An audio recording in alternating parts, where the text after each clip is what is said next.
você não tem útero, então você não é uma mulher. Por isso você não vai ter filhos.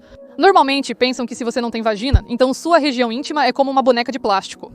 Olá, me chamo Lera, tenho 26 anos e nasci sem útero e vagina. Síndrome de Rokitansky-Kuster-Hauser-Meyer. Isso é congênito. Não é uma doença. Eu não tive nenhuma enfermidade na infância que depois tenha causado isso. Isso acontece nessa fase do desenvolvimento fetal. É uma anomalia, uma alteração. Visualmente, isso não se diferencia em nada. Nessa síndrome, algumas pessoas podem ter seios pouco desenvolvidos. No meu caso, como tenho ovários, meus seios se desenvolveram normalmente. Cada pessoa é diferente. Em algumas, o comprimento da vagina pode ser de 4 centímetros, em outras pode nem existir. No meu caso, eram 3 centímetros. Apenas ao inserir os dedos ou instrumentos, os médicos conseguiram perceber isso. Com 15 anos, eu ainda não tinha menstruado. E como todas as meninas e todo mundo falava sobre menstruação, pensei, bom, acho que vou ao médico. Ninguém explicava de novo quando as meninas deveriam menstruar. O que era isso exatamente? Mesmo hoje em dia, nem sempre as pessoas fazem a ligação entre o fato de eu não ter útero e, consequentemente, não menstruar. Até mesmo as pessoas, às vezes, não fazem essa conexão. Meu diagnóstico inicial e o receio dos médicos era que todo esse sangue menstrual tivesse se acumulado no útero durante esse tempo. E era preciso fazer uma punção urgente ali, senão eu iria explodir como um balão e tudo ficaria muito ruim. Mas depois fui internada no hospital, onde fizeram os exames e diagnosticaram essa síndrome. Novamente, isso é apenas uma síndrome, não um diagnóstico ou doença, mas sim uma patologia congênita. A reação dos médicos foi admirável. Sim, não houve nenhum cuidado especial. Quando eu era adolescente, todo mundo gritava comigo, todos passaram por isso. Então você não vai ter filhos, e aí como você está, vai rápido, faça a cirurgia. Todo mundo só focou no fato de que eu não teria filhos. E foi uma pressão muito grande, gritavam comigo. Os médicos apresentaram tudo assim, todos entraram em luto como se eu tivesse sido diagnosticado com uma doença incurável. Meu irmão realmente achou que eu estava morrendo e ficou muito preocupado. Minha mãe sentiu-se culpada, pensando que isso ocorreu durante uma fase crítica do desenvolvimento fetal. Então, ela se sentiu culpada por algo? Do papai, antes de eu e meu marido decidirmos nos casar, nós escondíamos, porque, bem, ele é homem, né? É meio estranho dizer uma coisa dessas que foi assim que aconteceu. A família, sim, acabou indo pra um caminho justamente que foi muito difícil pra eles aceitarem isso também, pois se preocupavam demais comigo.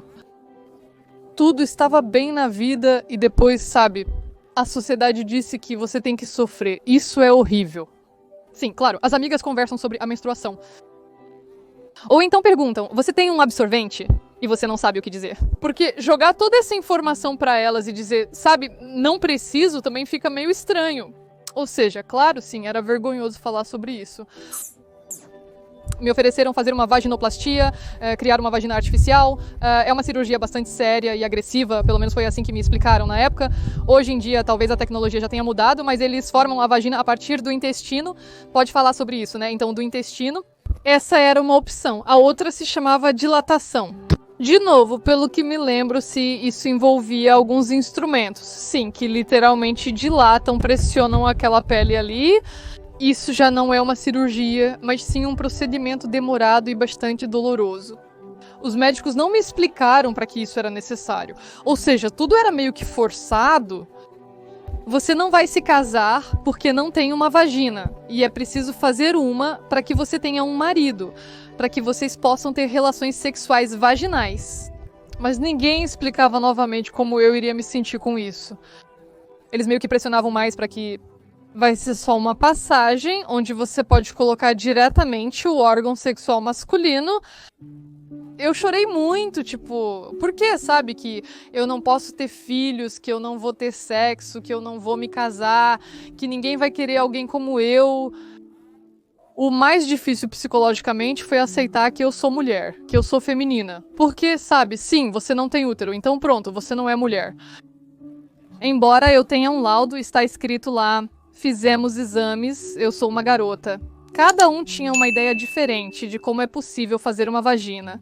E um professor, inclusive, para quem me encaminharam, eles dizem que ele já fez essa cirurgia em uma menina na Bielorrússia. Fui até ele para uma consulta e indicação para a cirurgia, mas ele nem me examinou naquela ocasião.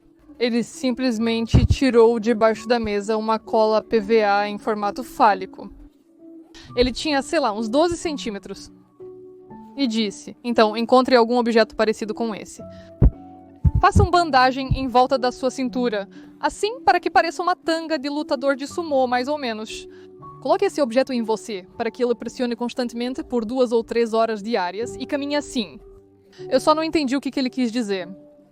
Eu até fiz essa pergunta pra ele, tipo, se é assim, por que não pode simplesmente fazer sexo com mais frequência? Por exemplo? Ele comentou, onde você vai encontrar parceiros tão resistentes e persistentes. Só teve um médico que me olhou e olhou aqueles meus 3 centímetros lá. Ele me disse, pra quê? Você pode fazer sexo, tentar, se isso não te dói. Ou seja, eu não te proíbo disso. Por favor, você pode ficar sem essa cirurgia. Agora minha vagina já se alongou até o tamanho, enfim, de novo, normal. Olha, eu não sei se pode brincar com isso, mas a gente brinca dizendo que meu marido só tem um pênis pequeno. Porque, tipo, né, lá, sei lá, 15 centímetros, quanto for, como são tecidos, eles têm a propriedade de se esticar.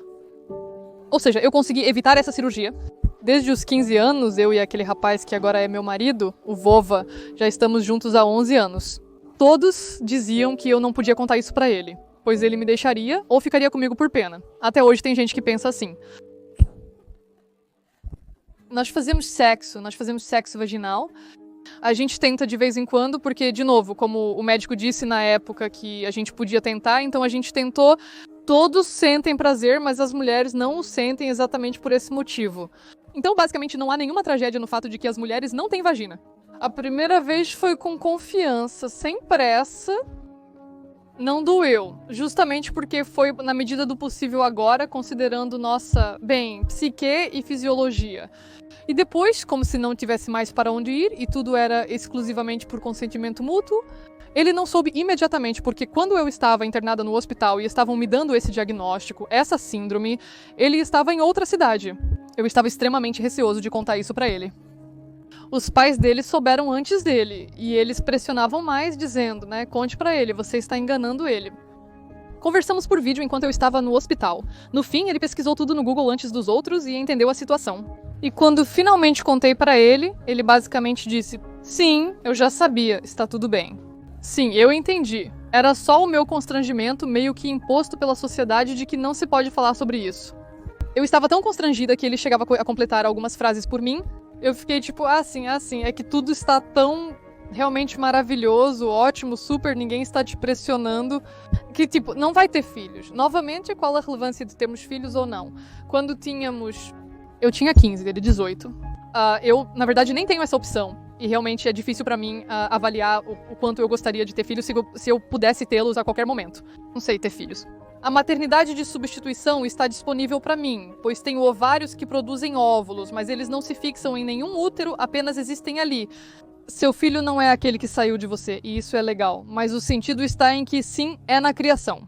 Sou a favor da adoção, mas não considero a maternidade de substituição. Os pais, naquela época do meu namorado, sim, bem... No geral, eles mudaram muito a atitude deles em relação a mim, justamente porque eu não posso ter filhos, e isso é uma tristeza terrível. E eles eram muito contra o nosso relacionamento. Porque, é claro, você não vai querer que seu filho namore uma mulher tão marcada, que não pode dar um filho. O sexo no sentido tradicional, como as pessoas costumam pensar, também não acontecia. Isso é, claro, o apoio do meu marido e, claro, sim, amadurecimento. Quando você simplesmente aprende a entender o que você quer, o que você não quer, e que isso de forma alguma te define como pessoa. Está tudo bem. Já, graças a Deus, agora me sinto exatamente como antes de receber esse diagnóstico, que está tudo ótimo, estou feliz, não sinto dor nenhuma, vivo uma vida plena em todos os sentidos dessa palavra. Você vive muito bem, não sente dor nenhuma, não menstrua, no final das contas, isso é maravilhoso. Procurei uma psicóloga há 1 ano por motivos diferentes, não relacionados à questão atual, mas devo dizer que sim, nós basicamente chegamos rapidamente, claro, logo à raiz do problema. Claro, algum tipo de aceitação de si mesma e vergonha pelos próprios desejos, vontades e falta de vontade. Sim, essa formação e aceitação de mim mesma é uma pedra angular da minha personalidade. Naquele momento, com esse problema específico, não procurei uma psicóloga.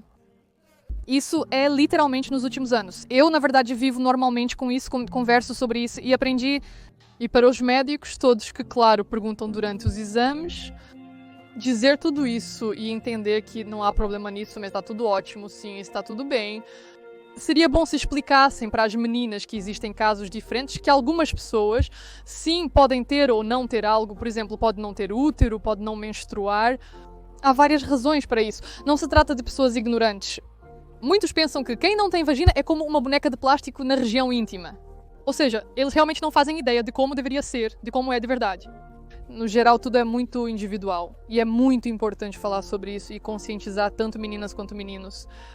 Por que você quis compartilhar essa história conosco? Exatamente por isso. Cada menina é única e isso é perfeitamente normal. E foi justamente quando eu finalmente me aceitei e superei isso que eu realmente quis compartilhar, para que as pessoas soubessem que isso também existe, que não é um problema, não é uma doença e não é motivo de vergonha. Ser jovem e viver sem útero é normal.